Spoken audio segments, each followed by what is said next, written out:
What is going on, everyone? This is Jabo, your pit stop quick one-stop shop for all things NASCAR and other sports that are just a bit outside. I'm your host, Brendan Bryan, and let's get started. This weekend was defined by jubilation and heartbreak, and we will get it started with NASCAR. This past Saturday, the Xfinity Series took on a newly reconfigured Roval. The 97 of Shane Van Gisbergen led from the pole, but only briefly, as he informed his team early on that they had missed the setup of the car, putting them behind everyone else early on. The one of Sam Mayer jumped the start of the race and had to perform a pass-through penalty, putting him behind the 8-ball early. A.J. Allmendinger would take the lead driving the 16 Chevy for Kaulig Racing and would win Stage 1, gaining valuable stage points. In Stage 2, drivers who pitted before the end of the stage break took the lead, which included Josh Bilicki, driving the 19 entry for JGR, and led even a few laps during the event. A crash later in the stage would end the days of two playoff drivers, the 98 of Riley Herbst and the 18 of Sheldon Creed. This would ultimately end their playoff hopes also, and both of them would go from above the cut line before the race to below the cut line and eliminated in the round of 12. The 7 of Justin Allgaier would stay out while the rest of the field pitted and would win Stage 2 under caution. In the final stage of the race seemed to be a duel between Gisbergen, who was making just numerous daring passes underneath the braking zone that no one else could replicate, A.J. Allmendinger, and Sam Mayer, who had made a remarkable rebound. However, a late race caution would differ strategies, as Gisbergen would stay out on old tires to take the lead while others pitted. The 48 of Parker Kligerman would have the pit stop of the day and of his season, and would be the first off pit road ahead of drivers like Allmendinger and Mayer. Gisbergen led for only a few laps after the restart before the 48 drove him down and took the lead. Kligerman would hold on to the lead while he and Mayer intensely battled, with A.J. Allmendinger waiting in the wings. With only a few laps to go, Kligerman led Mayer, Allmendinger, and Gisbergen by less than a second, and with a missed shift by Mayer, it seemed Kligerman had the win in the bag, but it was not meant to be. The 42 of Leland Honeyman Jr. completely buried his car underneath a tire barrier, causing a caution only inches before Kligerman took the white flag, which would have made the race official. On the final restart of the race, Mayer would outmaneuver Kligerman and storm away with the lead to take the win in a must-win situation, following a DQ the week before to punch his ticket into the round of 8. Kligerman needed to win to advance also, but would finish a heartbreaking 6th. But he showed a lot of class in his post-race interview after a valiant effort. Gisbergen's 4th place run would not be enough either to advance, and he would also be eliminated from the playoffs. The round of 8 field leaving the Roval is the 7 of Justin Allgaier, the 00 of Cole Custer, the 81 of Chandler Smith, the 21 of Austin Hill, the 16 of A.J. Allmendinger, the 2 of Jesse Love, the 8 of Sammy Smith, and finally the 1 of Sam Mayer. The 3 tracks these drivers will be taking on in order will be Las Vegas, Homestead, and Martinsville. These more traditional tracks are where the best of the best will have to prove themselves starting next week at Sin City. On a sunny, picturesque fall day in Charlotte, North Carolina, the NASCAR Cup Series took on the Roval for the final race in the round of 12.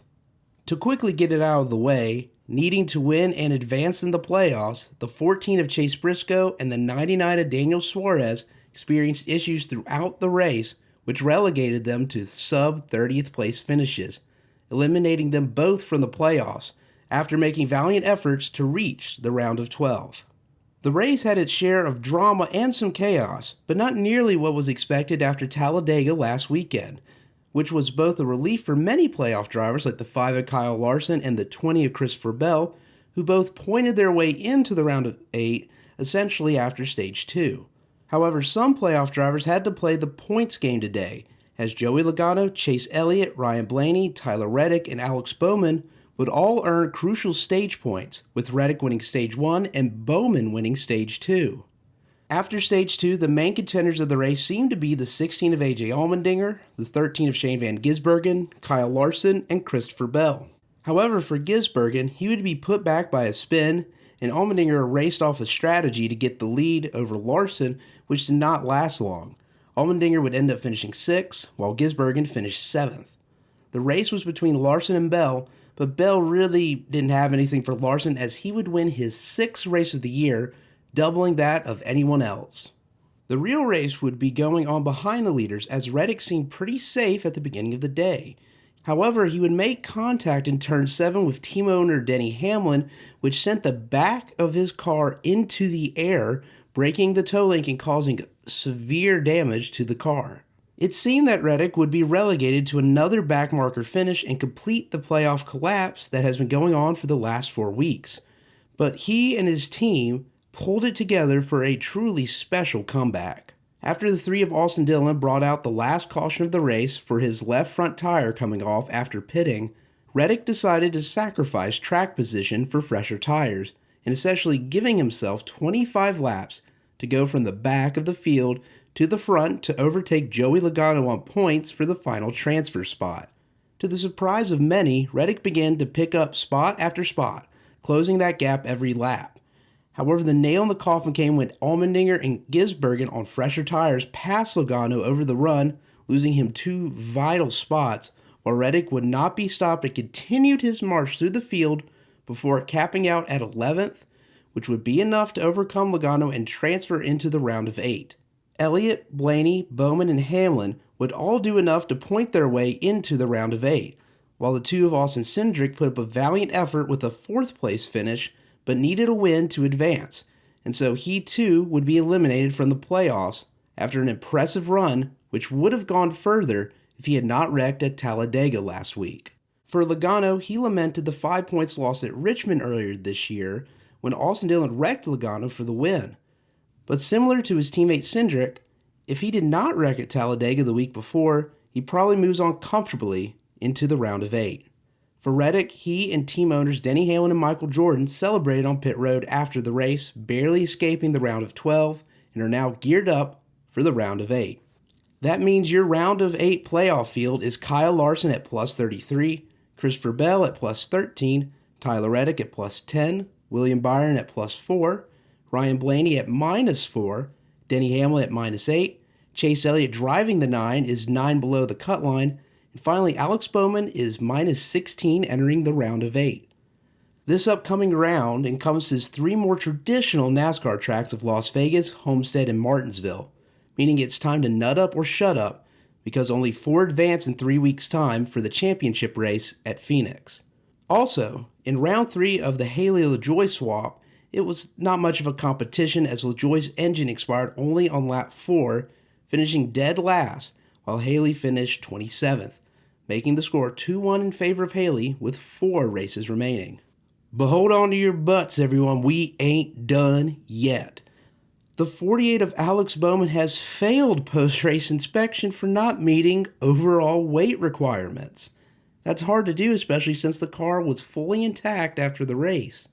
Bowman must have had some demons leave his body during the race or something, or more likely cheating. According to NASCAR's Brad Morin, Bowman's car did not meet minimum weight after having the opportunity to fuel up the car, purge water in the systems, and add new water to max capacity in the car, and still fell below NASCAR's 0.5% lenience rule, which was stated as a little over 17 pounds.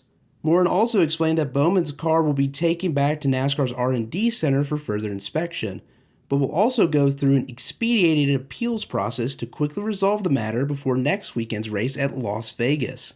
If Bowman loses the appeal, he will be eliminated from the round of 8 and will be replaced by the 22 of Joey Logano, who barely missed the cut and would be seated 8th, minus 11 below the cut line. This would be an unceremoniously terrible way to end what has been one of the best playoff runs seen this season. But maybe this is the reason why they've been so fast recently? Even though they finished 18th today before the penalty. I love it when a team cheats and runs worse than before. It's truly impressive to fail on such a level. And no, this does not change the results for Haley-LaJoie round 3. Sorry, LaJoie fans, but if the penalty is upheld, you're at least not last. It's all about the small victories, at least for LaJoie's sake. In other news from NASCAR, longtime veteran spotter Eddie DeHaan is moving to Spire Motorsports in 2025 to spot for Justin Haley in the 7 car. DeHaan currently spots for Josh Berry and previously spotted for Hendrick drivers Jeff Gordon and Chase Elliott, winning many races including a 2020 championship with Elliott. This is another veteran hire for the quickly expanding Spire Motorsports. Speaking of Spire and expansion, it is rumored that the team will expand to a fourth car in 2025. However, this entry will only be a part-time entry, and there are only speculations for who the driver will be. Since the team is closely associated with Hendrick Motorsports, this ride could host development drivers like Rajah Caruth, Corey Day, and maybe even Connor Zilisch, even though he currently has a contract with Trackhouse Racing.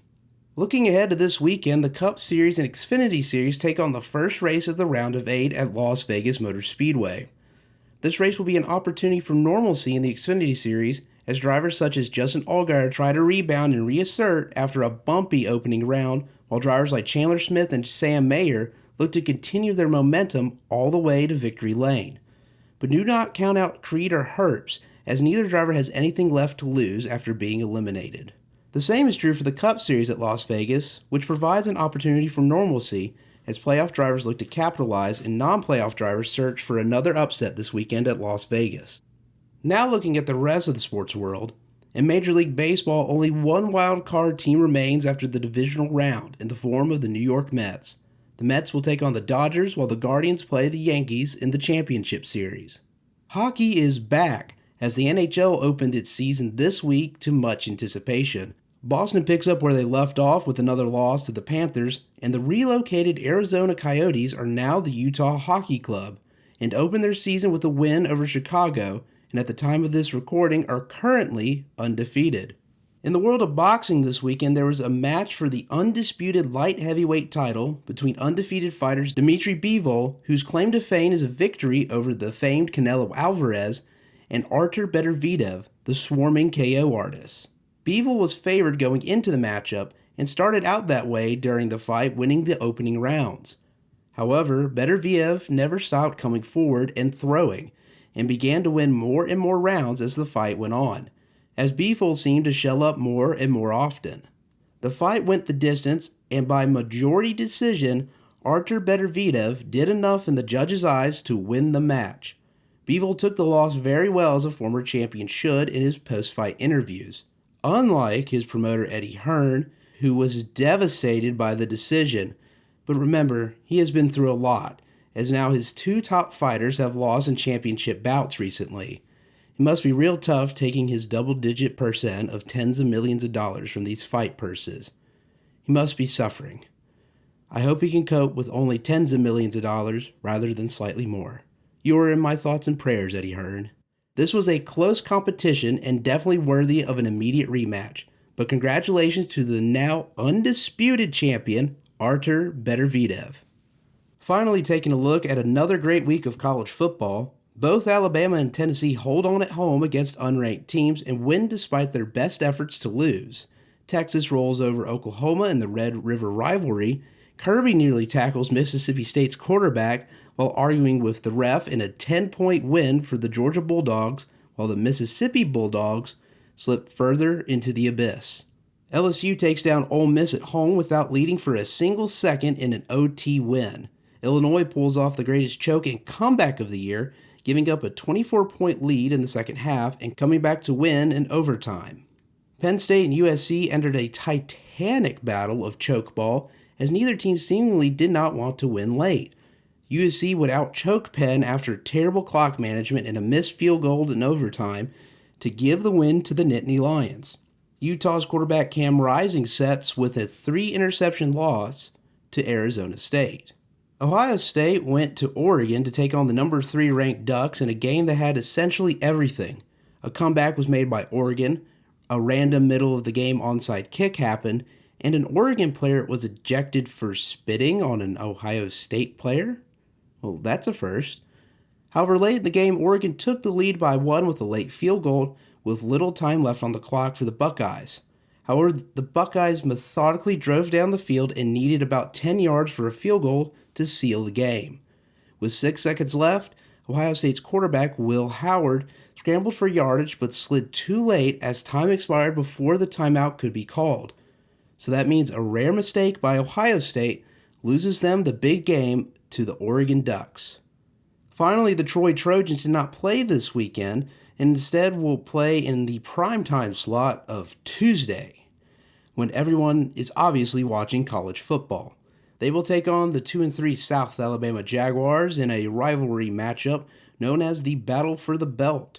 Troy has won the previous 6 matchups, which means absolutely nothing to me, as this will be another struggle for the 1-5 Trojans. Ranked matchups next week will include the Struggle Bowl between number 7 Alabama versus number 11 Tennessee. 2 will enter and both will leave with underwhelming performances. Number 24 Michigan takes on number 22 Illinois.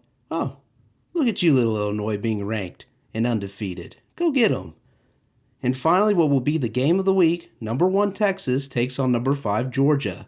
The Dogs' defense has looked a little sleepy recently. This could get ugly. Well, there you have it. Another week of racing and sports jubilation and heartbreak in the books. Hope you all enjoyed this episode of Jabo, and I will post a midweek update once we find out what will happen to the underweight 48. I'm your host, Brendan Bryan, and I will see you all again next time.